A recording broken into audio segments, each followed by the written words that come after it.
Great. So, hey everyone, and welcome to our GlockApps webinar on Deliverability Trends 2025. We're thrilled to have Pierre Pignault, CEO of MailSoar, leading today's session. I'm Alexandra from GlockApps sales team, and I'll be his assistant for today.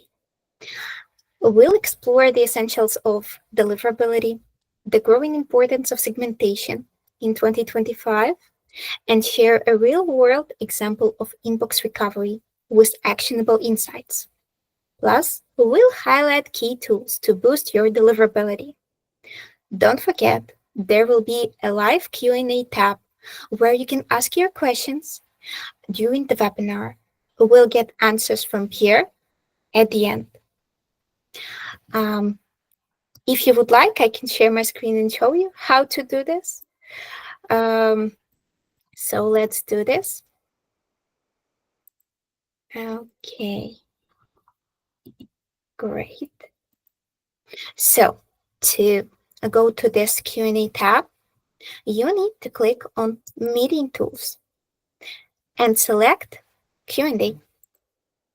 Right here, you can ask the question. Okay, so let's get started.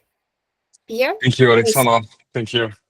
Thank you for having me. Thank you for working every details of this presentation. I'm really glad to be here. So today we're gonna talk a little bit about like deliverability, obviously, like all the best practices, the new things. We're gonna try to learn from some real life examples, what was good, what wasn't good. So really glad to be here. I look forward to hearing everyone's question at the end. So let me share my screen. I think everyone can see it properly. Alexandra, would you mind just confirming it for me? Yeah, everything is great. Okay, thank you so much. Good. So we're here to, I guess, get delivered a little bit more often in primary inboxes, right? So getting started, I want to make sure that we kind of oversee the timeline of the goal, right? So the first thing is when you're running into a deliverability issue or when you're starting a new mailing channel, you need to ensure what I'm going to call basic compliance. And we'll go over what basic compliance is, but we're talking about authentication, unsubscribe, how you get your contacts.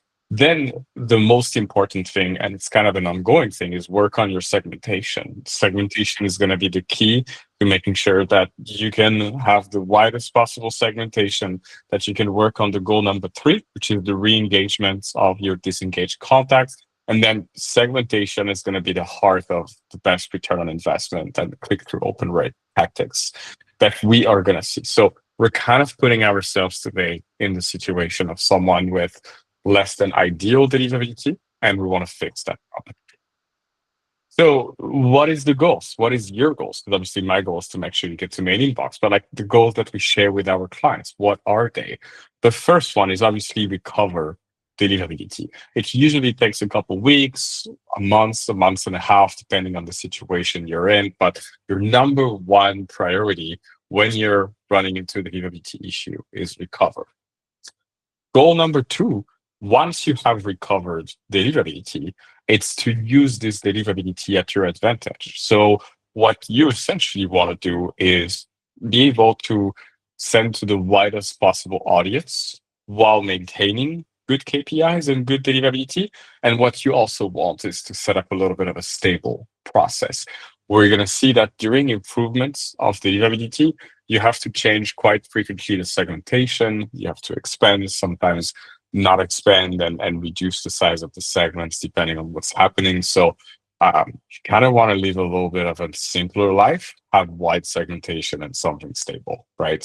And then the goal number 3, if we put ourselves in the situation where you've been running into the deliverability issues for a couple of weeks, couple of months, you may have a lot of your audience who's becoming inactive because they're missing your emails because they're going to spam. So goal number 3 is typically re-engaging as much as we can of these people. And then I didn't put the goal number 4, but it's kind of like maintaining all of that and avoiding having to go through that process again, right? So we move on to, the point number 1, the basics, right? What are the basics? We're going to talk about authentication, bounces, list hygiene, some of the content red flags, and also just some of the kind of myth around content. And then we'll briefly talk about reputation. So let's move on to authentication. What are authentication? They're just simple ways to for receiving servers to know who is actually sending the email. And the way you're doing it with email is kind of like the way you're doing it with a human, right? When you travel from one country to another, you usually need to bring some form of visa. You maybe need to bring a passport. So the SPF and DKIM, which are really deliverability related authentication, is the passport and the visa of your email when that email travels to another receiving server. I don't know if a lot of you have tried to travel without passports. It usually gets a little bit sporty. Same for emails. If you're not authenticated correctly, most of your emails are going to get undelivered, bounced back, or sent to spam because of lack of credibility on who is actually sending the email. DMARC is not necessarily an authentication record. It's more of a security record. DMARC tells the receiving server what to do with emails that are coming from your domain that are missing authentication. So essentially, you're telling like DMARC is like the border patrol or like the custom of a country where you're trying to go. And this is their book of best practice. What do we do with travelers that arrive at the airport that are missing their passport and or their visa, right? Same with DMARC. With DMARC, you want to protect yourself against people using your domain to send fraudulent emails. That's very broad, and we can get more into details if you have questions, but I'm trying to stay a little bit with an overview of the topic. And then the third one is called BIMI. I don't think everyone has heard about it, and have a nice example of what BIMI is because we set it up with MailSoar. BIMI is a record that allows you to show your logo and a blue little check mark on the side of your name. And it says, if you hover over the check mark, it says the sender of this email has verified that they own mailsoar.com in this case, and the logo that is tied to it. So it requires a trademark logo. You cannot get a VMC, verified mark certificate, if you don't have a trademark logo. It requires the VMC, which costs about $1,200 per year and needs to be purchased on some specific provider. You need a high domain reputation and you need a secured DMARC, which means you need a DMARC in P equal reject or P equal quarantine at least, right? Don't take it so much. So it's kind of like a fancy marketing authentication. A lot of the clients see it this way. Initially, it was meant for security. It's still meant for security purposes. It's meant to go in pair with DMARC. So if you have DMARC in P equal reject, right, you're rejecting any unauthenticated emails. And so these emails cannot make it to the recipient server. And if you have BMI, any lookalike domain that will try to look like you, they won't be able to look like you because they won't have the BMI on. So that comes out as marketing authentication because it looks cool, but that actually is more of a security thing that was implemented originally. So we talk about the bounce. I'm not going to go too much over it because I think everyone is getting quite comfortable with the bounces. There's two types of bounces. There's hard bounce, which is invalid emails essentially, or emails that can't really receive, mailbox that can't receive emails anymore. And then soft bounces, which is kind of a big category of a lot of things, which will have reputation problem. Like if your IP is blocked, for example, that's going to become a soft bounce. It can also carry some over quota mailbox or mailbox that are full. So they're not necessarily invalid, but they just can't receive emails anymore. And then you'll have a whole bunch of codes that are, for example, transient failures, like just technical problems. So overall, what you want is you want your bounce rate to be as low as possible. Typically, a healthy mailing program will have a bounce rate between 0.2 to 0.5%, right? If you go higher than 0.5% and 1.5, 2% or things like this, the problem is creating all of these bounces, especially if they're hard bounce, so invalid email addresses. It does make you look like someone who purchases lists. And this is not something that spam filter likes to see. So if you generate high bounce rate because you have a lot of invalid emails in your list, you need to clean those lists and you need to make sure that you reduce that rate to the minimal possible level. The less you have bounces, the better it is for your deliverability. Talking about a little bit of list hygiene, obviously, point number one is get opt-ins, right? If you purchase lists, if you acquire contacts from various places, you run into the problem where a lot of these people, when they're going to receive an email from you, they're going to behave very negatively with that email. They may put it in spam, they may unsubscribe in really high amount, they may put in trash the email, not read it. They will behave in a way that if it happens to enough people out of your audience, the spam filter is going to understand that your emails are not really wanted. So why should they put it in main inbox, right? So the heart of a healthy deliverability is actually getting people that wants to receive your email and also sending them relevant emails. Sounds pretty basic, but we never know.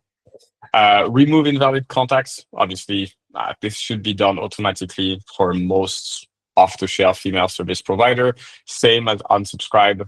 If you use, MailChimp, Klaviyo, whatever, they do all of that automatically. And then adapt your segmentation, meaning that if you have a lot of subscribers with different interests, maybe you don't want to send them the same thing. Maybe you don't want to send them the same thing at the same frequency. We're getting close from the border of marketing here, but just remember you're dealing with real humans. So the more you're a nice sender and you're respectful of their kind of like desire in terms of mailing, the better the engagements you're going to get. And so the better your deliverability is going to get. So content red flags. Now, just moving before going into the actual red flags, I just want to talk about something that I hear. It's called spam words. It does not exist, by the way. Like, it's not a thing. If you want to try a fun experiment, go on a website, pick all of the spam words, put them in an email, send the email to someone, and you'll see you get to main inbox if you have good deliverability with all of the spam words, right? So it's not a thing anymore. Spam words were a thing back maybe in the 2000s when spam filters were very static. And so just to give you an example, a lot of our clients are in industry that use very explicit word. We're going to talk about the adult industry. We're going to talk about the crypto, the finance, debt collection, all this nice stuff. And the emails that they send carry a lot of either very visual content or words that could potentially be called spam words.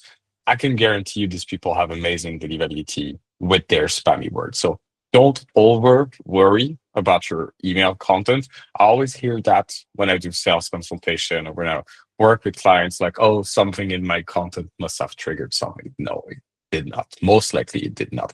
However, there's still a few red flags that we need to consider. So first of all, make sure that when you link something in your email, it's a reputable place. So try to always have HTTPS links, right? Don't link to HTTP. Unprotected websites can be source of a lot of bad actors. Any email over 102 kilobits of size, and GlockApps can, by the way, help you test that. But if you're over 102 KB, you run the risk of your email being clipped by some mailbox provider, including Gmail. You might have seen that maybe when you receive an email and it's a really, really long email. What Gmail will do is it will just show you the beginning of the email, clip it, and you have to press load the bottom, load the content to load the bottom of the email. So when that happens, usually you experience lower open rates and lower click rates because a lot of people will not actually load the bottom of the email. Avoid large images, like I'm talking huge, very heavy images. Try to use tools like Tiny PNG, for example, that are out there on the market. They're free to try to clean this, to try to reduce the size of this image and make them as light as possible. Bitly and URL shorteners are a problem. So some clients still use Bitly and try to use URL shorteners in their email. The problem with these tools is you can mask the destination URL and you can change the destination URL very easily. And spam filters don't like that because when they look at your email, they want to understand where you're trying to send their clients. So don't use Bitly and URL shorteners. It's going to be problematic. Brand your links. So different email service provider have different names for this. Some are calling it custom tracking links or custom branded links. Essentially, when you track open and clicks, usually if you don't do anything, it's going to be a URL that belongs to your email service provider. So for example, if you're using SendGrid and you don't set up a branded domain, then you're going to leave a SendGrid.net URL in your email to track open and click. The problem is that URL can be shared with hundreds of other people's. It may not have the best deliverability. So we typically see that not using your own domain to make the work of tracking open and click can be problematic for deliverability. And last but not least, it's not a red flag, it's actually a green flag, but it's just a reminder, have an unsubscribe link, right? Like you have to. I still see sometimes some emails without an unsubscribe. If you don't have an unsubscribe, the only way I have to stop getting your email is placing you in spam. It's not what you want. You'd rather have 100 unsubscribed than one spam report. So have an unsubscribe link.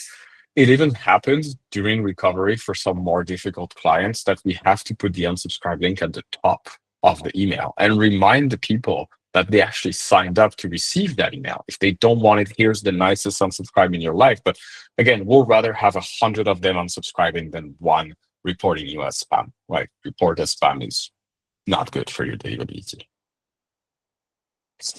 Talking a little bit about reputation, well, I think everyone knows what a reputation is, right? We had it at school, maybe at work or whatever.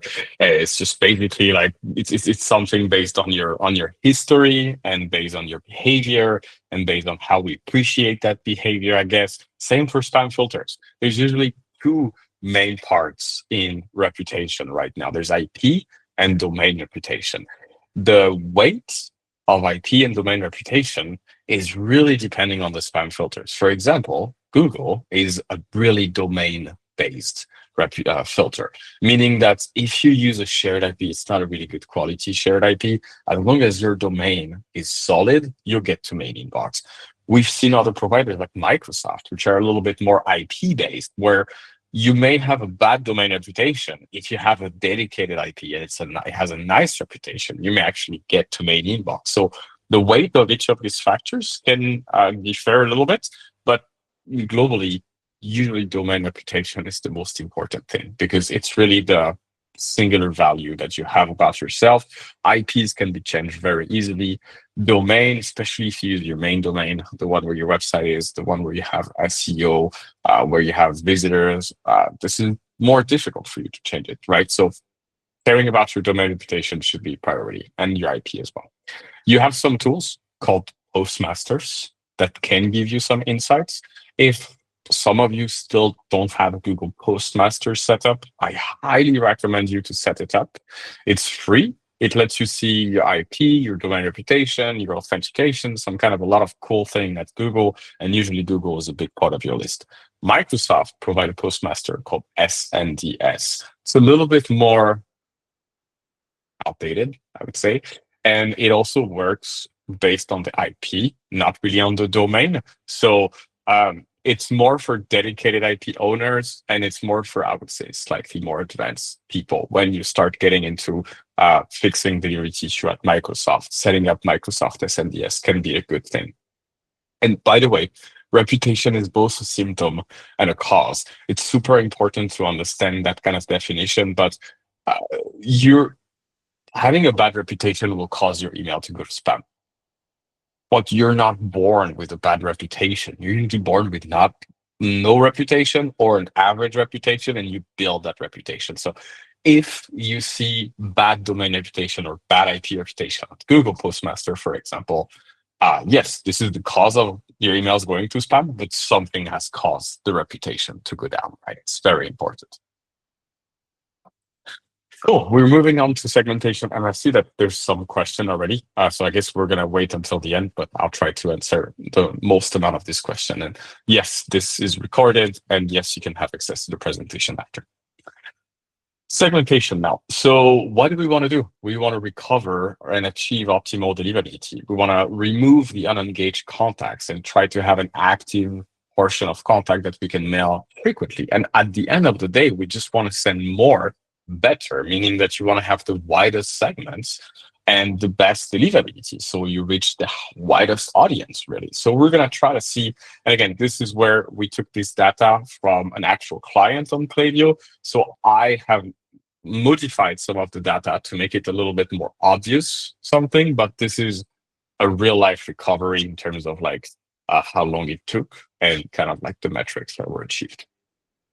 So first of all, before getting into the charts, why segmentation? You're going to tell me. Well, because segmentation is a way to increase the relevance of your message. And the relevance of your message is a key indicator. If you have a 45% open rate, it really tells the spam filter, this email is interesting for my clients. I'm going to put it in main inbox. If you hover at like 8% open rate, this is a pretty strong signal that this is not really a relevant email. And at the end of the day, the only thing the spam filter wants to do is make the client that pays him happy and stay, right? So if you maintain a good degree of segmentation, whether it's for recovering or whether it's to maintain deliverability, it's super important. Maintain really, really high open rates. And when I say high open rate, we're talking about 35, 40, 45% today, I would say. Maintain, this is the relevance of your message. So this is why I'm doing this whole thing about segmentation. So what does a recovery look like? And I'm going to look at open rates, technically actually unique open rates. And everyone's going to tell me, but yeah, but open rates, they're not meaningful anymore. They're like not accurate. Yeah, I agree. Look, open rates are not accurate. There's a lot of non-human activity, but the trends are meaningful. Like if you have 55% open rate, it doesn't mean that 55% of your audience actually opened the email. It could be less lower. It could be a little bit higher depending on who you send to. But if you go from 55% open rates to 15% open rates, then you have a deliverability issue, right? So we look at open rates not only for the sheer value, but we really want to look at the trends. Here, we see a chart from a client that, as you can see, they had between, I would say, 8 to 12% open rates. Their domain reputation on Google Postmaster wasn't bad. And so that was a little bit the beginning of the recovery. And I would say, I think this is about 2 weeks of interval every time. So this is the situation where clients has their basics covered. They have proper authentication. They're managing their bounces. They're getting opt-ins. They're doing all of what we discussed before. But they don't really have any segmentation policy here. And we want to recover. So we start by segmenting their 30 days openers. So it looks like a segment that says, anyone who has opened an email in the last 30 days, boom, you have your segment created. We start sending to these segments. Automatically, what happened? You're targeting recent openers. So your open rates are going to go up. So we go from like a 10% to like a 28% or something. And while we keep on mailing to these 30 days, what we see is this nice increase in open rates, which means that the relevance of our message in the eye of the spam filter is increasing, right? We started at 28%. And with the same segmentation, our open rates are climbing, which means more and more of our emails are going through main inbox. We're also happy to see that the domain reputation on Google Postmaster improves. It went from bad to low. So we're doing something good here, right? And then we reach a point where with the 30 days openers, open rates are, I would say, let's say 38%, right? We're pretty happy with that. Now we need to continue and expand the segments a little bit wider so we can do a little bit of a rinse and repeat thing. But so we target the 60 days openers to try to reach more people, enjoy the fact that we're starting to get main inbox, and also reach more people to tell the spam filter, look, we're not only relevant with our 30 days, we're also relevant with our 60 days, with our 90 days. So we do that. We send to the 60 days. Obviously, when we increase the segment size, the volume also increases and the open rate decreases naturally. But we want to control the decrease. We're not decreasing to like 10%. We're still back at our like 28, 25%. So we start doing it. And then again, we see this nice uptrend. Open rates are climbing up. Domain reputation, which is medium, congratulations, we're almost out of the hole. And we continue with these 60 days openers for as long as it takes us to get open rates in the 40s. Then again, rinse and repeat. We're pretty good on the 60 days openers, but we don't want to stay there. Otherwise, the client makes no money. So we increase it to 90 days openers. Rinse and repeat. The open rates drop at the beginning, but it drops to a controlled level. And then the open rates increases. And then we're back into high domain reputation. So at this point, essentially, I would say around this moment, we have achieved the goal number one, which was recovering deliverability. We can safely say that our emails are going to main inbox. And obviously, we don't have the widest segments, but we're back to main inbox. Congratulations. That's better than it was a month and a half ago, right? So that's the so how does the recovery look like? So again, we recommend maintaining 35 to 45% unique open rates. As you all know, there's like the Apple mail privacy. There's a lot of non-human activity that can inflate your open rate. So I would say in 2020, a good place was 25 to 35%. Now we increase it to 35 to 45% because we want to take some margin in regards to that possible non-human interaction that can inflate the open rate. Find the sunsetting point. So the sunsetting point is the point where your audience is too unengaged to continue with your current mailing frequency, with your current deliverability.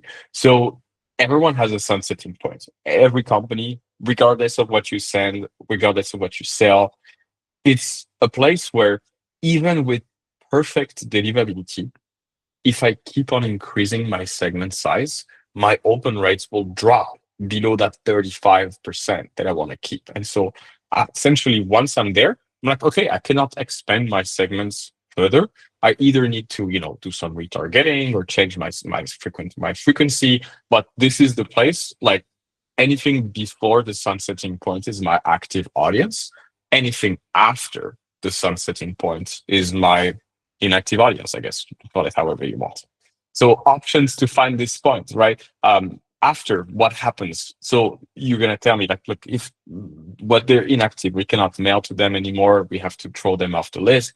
Yes and no. Actually, yes, you're probably gonna have to throw them off the list or stop mailing to them because they don't want to get your email anymore, and you don't want to go into the deliverability issue because of them. But you can create some sunsetting sequences, like try to make it a little bit funny, like, oh, it's not you, it's us. Try to give them a last email, last promotion to try to re-engage them. And you don't have to stop mailing to them immediately. You can just reduce the frequency a little bit, right? Let's say you mail once every day and your sunsetting point is 6 months, 180 days. You don't have to stop mailing to someone as long as it's a 181-day opener, right? But you can just maybe not send him every day. Maybe you can send him one email every week. Maybe you can send him one email every month if he drops even further. That's called the waterfall segmentation. We apply that with a lot of our clients to try to have the best chances at re-engagement. But the idea is just that if you mail every day to your active audience, you should be able to mail, but a little bit less frequently to your less active audience. So you don't have to have like a perfectly binary strategy. You can have a drop down. The lower you're engaged, the least you're engaged, the least email you receive. And then there will be a cutoff point. We're going to work on it, but there will be a cutoff point. If they don't open an email, they don't open an email. They have to stop getting the mail. So what does a recovery look like? So again, like here, the sunsetting point for this client was about 180 days. So we can see that when we use the 120 days openers, the average open rate was maybe around like, I don't know, 42%, right? It's good. It's higher than 40. It's not lower than 35. The question is, can we go a little bit further? Well, we expanded to 180 days openers. And then we had an average that was slightly above 35%. So we made an agreement with the clients that, look, he was happy with the segment size. he was reaching a whole lot more people than he was before when he had the deliverability issue. And for us, the open rates were satisfactory, right? So all through this thing, what I've been looking at is my unique open rates and my domain reputation on Google Postmaster. Two things that any sender should have. It's completely free. So why should you keep segmenting, right? The goal of the segmentation is to try to allow sending to as many people while keeping good open rates. The option of using different frequency per engagement is also very important. We talked a little bit about that, the idea of less engagement, less emails until some kind of cutoff points, and then send content based on behavioral data. If you're able to group contact based on what their interest is or what they've signed up for, you can sign them very, very relevant content, and that can generate more engagement, and that can push a little bit your sunsetting policy further. And use metrics such as click per email sent or open per email sent to evaluate your segments or overall program effectiveness. We have some clients that have various sources for emails. Sometimes they have organic like signups. Maybe they have like Facebook ads where people sign up. Maybe they have some partners sending emails on their behalf to try to get subscribers. So it's very important to try to track the quality of your referral sources and your traffic sources. And for example, metrics such as click per email sent or open per email sent, it's a super, super good metric to compare the quality of your sending, of your contact sources. So we do that also pretty often. When there's multiple, we try to rank which one gives you the highest quality subscriber. And so you can try to put more budget or just get more contacts from them. What happened in 2024? And I know we're not in 2024, but I may want to just do a little bit of a reminder to everyone. So the big thing that happened in 2024 was what we call the Yahoo Go update. It's just Yahoo and Google at the same place. What really happened? First of all, a lot of myth again around that update. Basically, nothing new happened. What they started enforcing in 2024 was guidelines that they have been around for 6-7 years now. The only thing is they were kind of a little bit more strict with these guidelines. So what they said is, first of all, they separated two classes of senders. They're like, if you send less than 5,000 emails per day or above 5,000 emails per day. And here we're going to try to focus on people sending more than 5,000 emails per day because it's probably the most of you and because it's also where the strictest changes have happened. So 3 things that happen for this sender. First of all, you need authentication. It's now mandatory. Some clients used to ride on like shared domains from SendGrid or MailChimp or some weird stuff like this. It's not possible anymore. If you want to deliver emails to the main inbox, you need to have SPF, DKIM, and a DMARC with at least a P equal none, right? That's very simple. And most of you probably had it before, but not everyone. Then the spam rate, the guideline is 0.1 to 0.3% maximum. So 1 to 3% out of 1,000 can report you as spam. That's an acceptable threshold. But if it's higher than that, then you risk running into deliverability issue because your domain reputation will decrease due to the rate of spam. And then last but not least, and you've probably seen that if you're using Google, a lot of one-click unsubscribe have now appeared. It kind of looks like this, where on the side of your email, you have this blue little button that says unsubscribe. It's mandatory now if you're sending over 5,000 emails, and you can run into deliverability issues if you don't have that.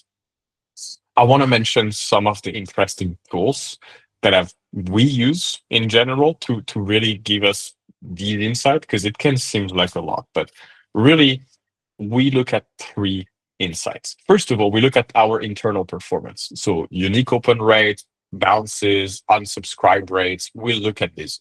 All of you have it. The second thing that we look at is reputation metrics. Maybe Microsoft SNDS you cannot access because you don't have a dedicated IP. That's possible, right? But Google Postmaster, you don't really have any excuses to not have that. It's free. It's just a DNS addition, so it should be fairly easy. It's going to let you see your IP, your domain reputation, and it's going to also show you the compliance toward these metrics. They literally have a new postmaster that lists every single requirements, and they give you a green check mark if you're good or a red cross if you're not meeting the requirements. So leverage these reputation tools. It's super important. And the last but not least, and this is probably because this is probably the reason why we're having this webinar today, right? But we also leverage GlockApps. We also leverage inbox placement tools to understand how our client deliverability is doing. So the way it works is, you have like an email you're sending to a seed list. The seed list tells you where the emails are going. It's not 100% accurate. You have to correlate GlockApps insights with open rates and reputation metric, but it's still very accurate, and it's still a very, very visual way to understand your deliverability. So if you correlate internal metrics, reputation, placement, you're doing perfect, and you have all of the tooling that you need to land in mail inbox all the time. You don't need anything else that's fancy. These three, perfect. And then what is happening in 2025? And it's kind of, 2025 is now like almost 6 months in, right? So, but what we're seeing is we're seeing stricter authentication. Microsoft said that they were going to follow the same kind of philosophy as Google and Yahoo have set. So no authentication, no entry, 0.1 to 0.3% spam rate. And then for larger sender, DMARC authentication and unsubscribe, mandatory unsubscribe header. So what we're really seeing is throughout the entire ecosystem, stricter authentication and spam rates. If you're seeing more issue in 2025 than you were seeing in the past, first of all, it might have absolutely nothing to do with spam filters updating. It's maybe something on you. It's actually usually something on you. But then it could be that your spam rates was a little bit too high. And back then they were okay with that. Now they're not okay with that. And you're running into more filtering. The second thing that's happening this year is obviously AI is everywhere. By the way, AI has been in email deliverability for like 20 years. AI is just big machine learning, looking at numbers, defining trends, and presenting options based on that. This is exactly what the spam filter has been doing for 20 years. So they know how to use it, but what they really use it more often is to understand the behavior of the audience and filter based on that audience engagement. So if I didn't say it enough, engagements and segmentation is the number one reason why people go to spam, and the number one reason why people recover from going into spam. And then the last but not least is more like the first party data and zero party data. It's especially applicable for segmentation now. So as you saw, Apple MPP, right? Apple Mail Privacy Protection, where essentially Apple is caching your email in the data center, and all of your emails to iCloud recipients are looking like they've been opened, where we all know it's not true. So it's true that the data that you're getting from your email is not the most accurate. And so we're seeing a lot of email service providers and even clients move toward doing segments based on first and zero party data. So things that they actually own. So for example, purchasers, repeated purchasers, people that have used specific items. If you're an e-commerce, these are data that you have from your website environment, and you can make segments based on that. If you're a SaaS company, it can be based on the last logins or the activity of a given users, or like people make email segments based on insights that are outside of the email. That's what I'm trying to say with the first and zero party data, right? And this is good because it brings a little bit more accuracy. And then I think I'm getting to an end. So yeah, conclusion, because it's super important. I feel like I've talked forever. There's questions. I'm going to take them, I promise. First of all, get your basic right, and then move on to the next items. If you followed up until now, you know that all of the basics that I've mentioned, they're one-time item. Authentication, get it done. Move on to something else. Bounce and unsubscribe, handled by your ESP. Getting proper quality opt-ins. You do it once and you make sure to not buy this in the future, right? So basics, you do it and then you move on to something else. Always put deliverability first. There's no email marketing. There's no marketing if you don't go to main inbox. So deliverability is really, really important. And I believe all of you know if you're here on the call today. So maybe it's not for the right audience. Engagement metrics are overall quite inaccurate, but trends are meaningful. Visibility is better decision making. So, for example, we have some people that don't want to track open. It's horrible. I cannot make proper segments if they don't track open, or they're going to have to bring me first party data, which they can't most of the time. So um, don't hesitate to turn on open and click tracking. We talked about using branded domain, custom tracking, and all that. You do that, but the more visibility you have, the better your decision making is going to be. And the last but not least is do not micromanage. It's okay. You had 45% open rate 3 days ago. You've had 42% open rate today or 39%.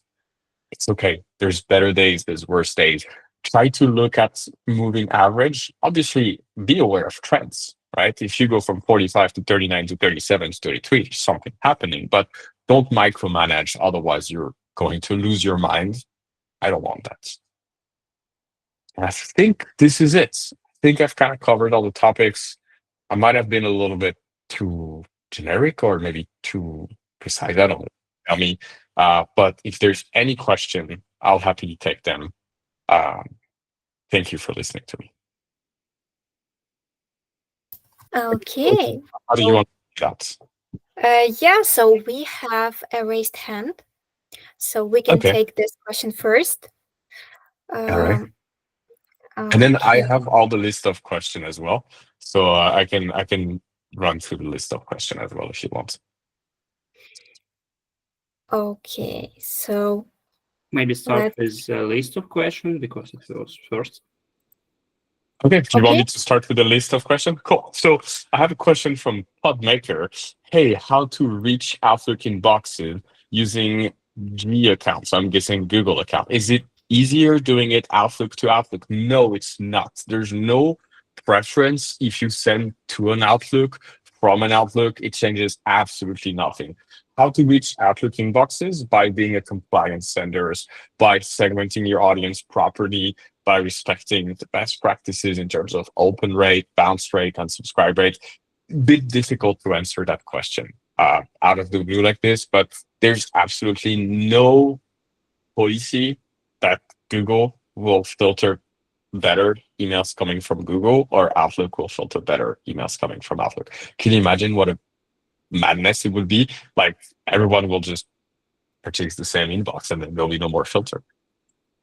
I'm gonna mark it as like a little up thing so I know I answered it. How to create a target list, get opt-ins yourself when you're just starting out?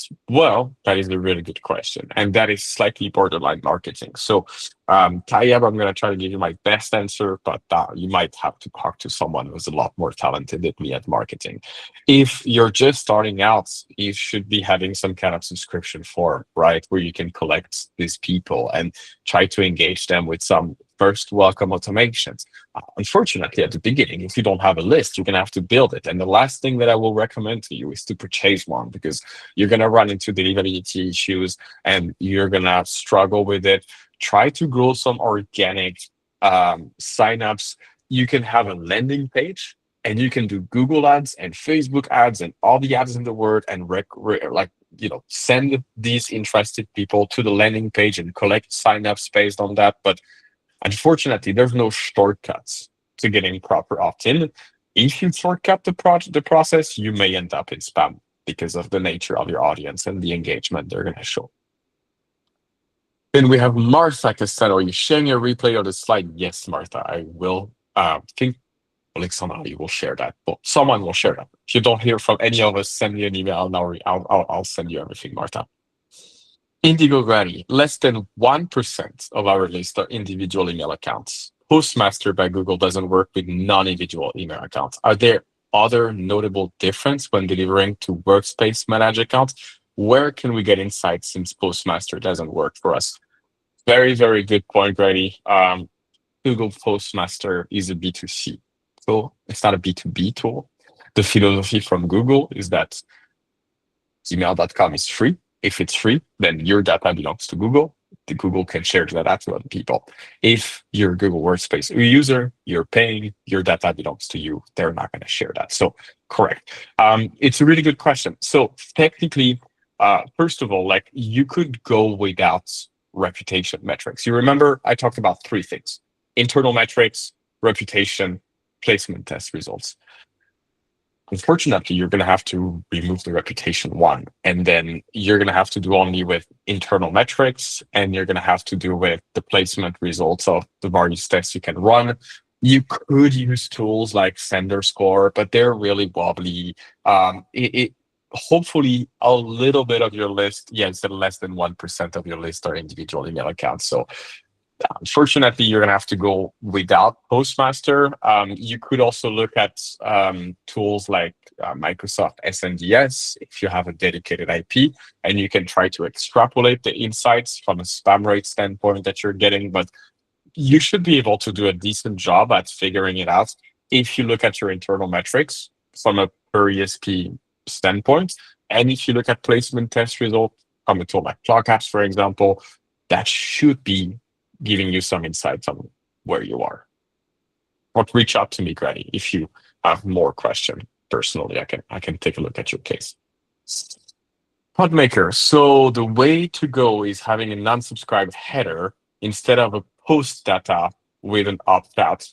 Both are valid. Both are valid. There's two methods for the list unsubscribed, and they're both valid. You have the mail to option, or you have the HTTP URLs that gets fired. Both of them are totally valid. What I recommend you is check on Google Postmaster on their V2 version. They will show you if whatever you have is compliant to their standard. But the two metrics are available, the posts and the mail to value. And then we have a question from Ben Fielding. What's your view on Yahoo Sender Hub? It's a work in progress. It's not really, really meant for now for, I would say, like individual email sender. It's more of a tool that was created as a feedback loop for email service provider to get complaints. So to be very honest, we don't leverage it very often. It can happen that we use it to do support requests or get some specific data sets from the support, but it's a work in progress. I think they're going to get to be similar as Google Postmaster as far as they were telling in conferences with us. That's where they're trying to go. But right now, they're really just a feedback loop for email service provider and a ticket hub, I guess. So yeah, I tested with a custom coded software that Apple, Google, Microsoft Spam Filter actually do open your emails and visit all the link in the headers as well as the email body and signature. Just completely messes up the open rates and click rate. What's your take? I was in a conference at the Deliverability Summit in Amsterdam, which is like a Deliverability issue geek thing. They were showing metrics about non-human activity. When you're talking about B2B recipients, non-human activity can account for more than 50% of what you're getting. When you talk about B2C, the non-human activity were usually more in the 20%. So from the data that we have, we don't always see that Apple, Google, Microsoft, they all open your email. Obviously, Apple, Mail Privacy, and iCloud, they do tend to open your email, but iCloud publishes the list of data centers. So my take on that is that, yes, it messes up the open rates. However, trends are still meaningful. So everything that I said about watching the trend and how you need to handle that for deliverability is still valid.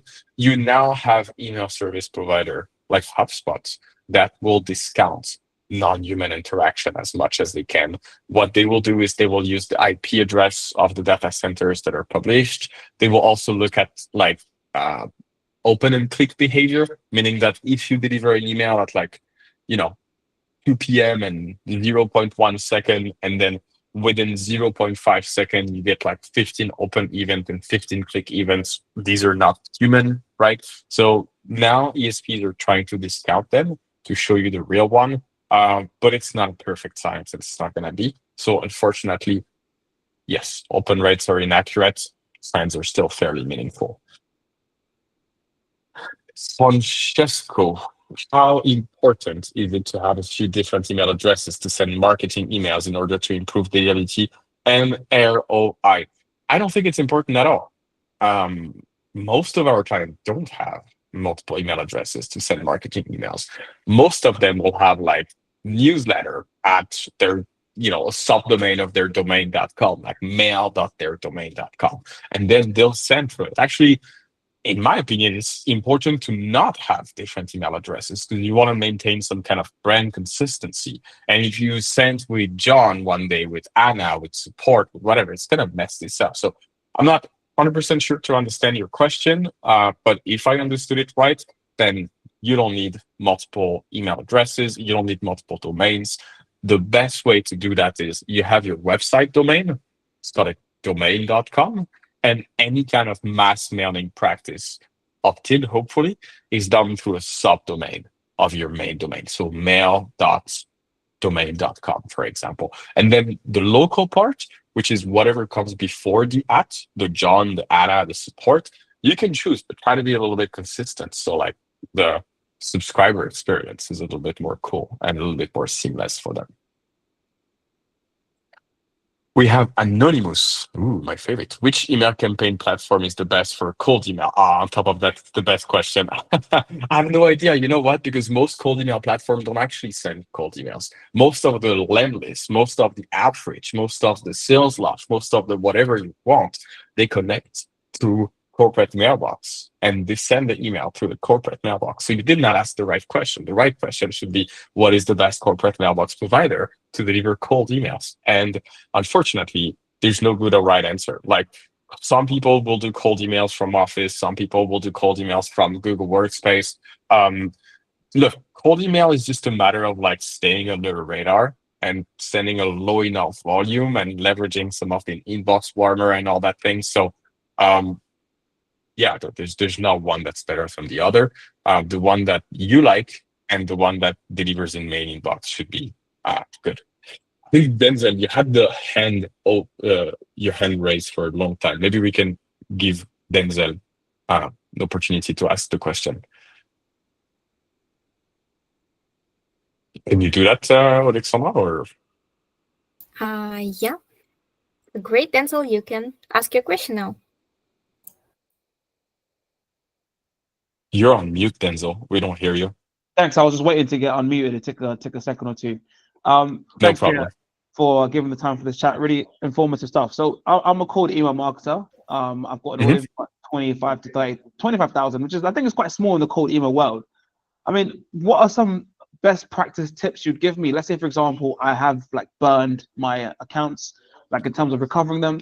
And then also one trend, I'm not sure if you've seen it yourself, but like Google is giving really good like deliverability metrics recently, but Microsoft is very hard to get in the inbox. I'm finding Microsoft is like junking more frequently than Google. So like one guy was like, you should just focus on Google alone. But I've got so many Microsoft emails, it feels like a waste just ignoring them. What tips would you give in that instance? Thanks, and appreciate the response. I give one tip, and it's if you're doing cold emails and you have visibility issues, then use an inbox warmer. There's plenty on the market, like Warmy, Mail Reach, like whatever, you'll find them. If you're going to spam as someone sending cold emails, it's because enough of your emails have been reported as spam, then you're going there. Chances are you're not sending enough emails, plus you're sending to B2B destinations. So you can't really enjoy the services of Google Postmaster and SNDS to see your metrics. So it's a little bit of an inferred reputation drop. But let me tell you that there's a lot of people that come to me with cold email problem. 80% of the time, using a good inbox warmer, and not one of those community inbox warmer like Lemwarm or whatever that sends to all of the other people using the platform and where you're like flagged as a cold emailer in like a 3-second period. Use inbox warmers that give you private seed lists, right? Where you're the only one using these emails, and that should solve your issue really. Unfortunately, like this is a bit of a generic, but like 80% of the time, using a good inbox warmer and using enough warming, which means like the balance between the real emails and inbox warmer emails, this is what gets you out of problem. Okay, so you're saying, Just sorry, so you're saying no, go ahead. as I'm sending, I should have a balance between actual cold Yes, emails and then the other 50-50 at least. 50-50, you say? At least. At least 50-50. Okay, I was thinking of doing that. Okay, thanks. Appreciate it. No problem, Denzel. Moving on to David Morgan's question. Didn't know about Google Postmasters. Thank you for that. What are the best ways to improve domain reputation? The best way to improve your domain reputation is to maintain compliance with everything we mentioned in this call. So have high open rate, low bounce rate, low unsubscribe rate, low spam rates, maintain some sending regularity. And if your domain reputation is not ideal, you should always have the first reflex to segment your audience, target a little bit more your openers. That can help you recover. If that doesn't work, then unfortunately the boilerplate answer that I just gave you is not good enough, and you're going to have to talk to me so we can figure out what's going on with your case specifically. Brian Livingstone, all my biz is B2B and going to supposedly private servers at large companies. Do all of them have different rules for incoming emails? Many companies uses G Suite or Microsoft, so I assume the rules you talked about will apply. Yes, Brian, this is correct. Most of the B2B, even in the big company ecosystem, is Google Workspace or Microsoft, probably actually more leaning toward Microsoft. However, there's also the entire thing about the secured email gateway. You've probably heard about Proofpoint, Mimecast, Barracuda. These are email filters that will sit on top of Microsoft 365 and do the filtering for Microsoft 365. 25 years ago, when Google and Microsoft created their mailbox and their spam filter, Google was like, look, I'm going to provide a one-stop shop for my clients where they just do their email, I do the filtering, I do all of this. Microsoft was like, look, I'm only going to do the technical part. And if my client wants a spam filter, then they can purchase it. That's why Microsoft's built filter is notoriously bad, right? So that's why you have actors like Proofpoint, Mimecast, Barracuda, all these guys. So you're probably running into a mix of Google Workspace to like a 10-15%, maybe Office 365 to like a 40%. All of the rest is secured email gateway. The good news for you, Brian, is that this gateway works the same way as Microsoft and Google. It's not actually a little bit more smartly. So if you have an issue with them, you should get back to your basic, right, authentication, making sure that you have high open rates, low bounce rates, low spam rates. They can also be contacted. Proofpoint has a contact email, same as Mimecast and Barracuda. They're not crazy person. So if it can happen that they have like a wrong filtering, that can be solved. Anonymous, is there a way to know what percentage of emails are getting sent to the promo tab? Yes, use GlockApps. They tell you actually, right? So that would be a good start. Joshua Freeman, Microsoft has added regular list cleaning performed every 3 to 6 months to their sending requirement. If I ignore this and set a sunsetting policy longer than 6 months, will it hurt your delivery in a major way? Not really, but it depends on your program. If you get opt-ins and you have like a 0.5% bounce rate over a 6-month period, it's fine. As long as I don't think actually you need to do the mandatory list cleanup. I think if you have a good sunsetting policy, a good targeting of your recent openers, your average bounce rate will be below 0.5%, which is really what the published threshold is. So no and yes, I guess, depending on your exact situation, maybe you need a little bit of a cleanup. But as long as you maintain 0.5% moving average or below, you should be fine without it. Sarah Campos, is it worth it to recover an email that's sending in spam, or is it best to create a new one and cancel the old one? Well, it really depends on what we're talking about. If we're talking about a domain that you don't care, maybe it's better to start a new one with the right practice. But if you talk about the domain that's from your website, where you have all your corporate activity, all your transactional, your marketing, your support, your billing, then it's probably worth trying to recover. By the way, recovery is always possible. There's never a case where you can't recover something, right? It will get better with time, and it will get better with right practices. Max Mayer, how do you navigate 421 Yahoo errors? Our emails to Yahoo AOL keep getting deferred, and it's tough to repair our reputation where you're getting blocked and try to resend. Yes, I hear you, Max. What you're probably experiencing is one of the latest changes that Yahoo did, where Yahoo changed a little bit their weights. Yahoo used to be more of an IP-based provider in terms of filtering. Now they're more of a domain provider. I would reach out to the team and explain your mailing program, explain your practices. They're actually, the Yahoo team is one of the nicest to work with. So if you explain to them and you reach out to their postmaster, they have a form online where you can do, and you can reach out to them in a couple of days. They'll get back to you. Try to get unblocked and then try to target your recent openers. That should do the trick. Savvy, are the spam rates shown in Google Postmaster based solely on user complaints from the same day the campaign is sent, or could they also include complaints from other user reporting older email campaigns? Yes, they actually are not based on the day the campaign is sent, because they don't know it's a campaign. You know it's a campaign. For them, they're just getting traffic from you. So this is why you typically can see this kind of like symptoms where if you send 10,000 emails on day 1 and 100 emails on day 2, on day 2, you're going to see a crazy high spam rate because the divider is a lot lower. And some of the people that you've mailed on day 1 will complain about your email on day 2. And Google will just aggregate that over 100 emails. So imagine you get 10,000 people, 10 people complain. That's 0.1%. Out of the 10 people, 5 complain on Monday. So you have a 0.5% spam rate. Great. Happy Monday. On Tuesday, when you're sending 100 emails only, you get 5 other people that complain about your mail on Monday. That's 5 out of 100. That's 5%. Not a happy Tuesday, right? So that's why sending regularity and managing your behavior is also important.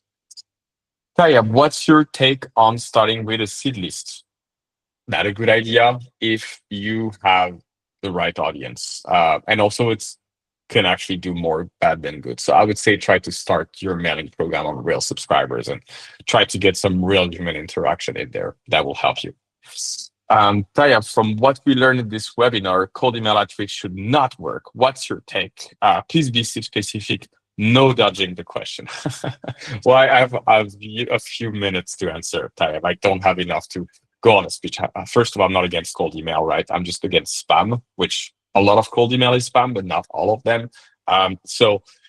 Yeah, cold email can work, again, because cold email is not spam by itself. If you do cold email and your audience behaves positively with your emails, you're actually targeting properly, you're sending out cool, fun emails. I've seen people get away with it. And this is great because they should get away with it because they make such an effort in targeting and message crafting. So no, it's not that cold outreach shouldn't work. It's that if you annoy people, it won't work. If you don't annoy people, it will work. And whether it's a cold email or not, it's not written in your email, by the way, it's cold email. Like it's not in the hex header or anything. Like, so it's just an email, there's an engagement, and then it hits some kind of threshold, right? So yes, it can work if it's done properly. Sorry, I'm going a little bit fast because I know we're over time and I want to get everyone's question. Michalina, the last question. Do you find Instantly is a good warming platform? No, it's not, because it uses community warm up. I think you're warming up your email on other Instantly user, which makes you very easy to spot as someone doing cold emailer because you associate with other people with bad reputation. I suggest, Michalina, that you try an outside email warm up tool, Warmy Email Warmer. Like you can only find millions of them on Google now. They just pop up like mushrooms. So you'll find another one. But yeah, Instantly not a good one. And I think we're running through this question, Alexandra. I think I've done it. Ooh, need some water now. Oh, yeah, it was great. Thanks for your answers. I think everyone had an opportunity to ask their questions. And right now, we are ready to finish our webinar. So thank you, Pierre, for your expertise, for the useful information that you give us. Thank you. Thank you for having me, Alexandra. Yeah, and we're looking forward for a new webinars.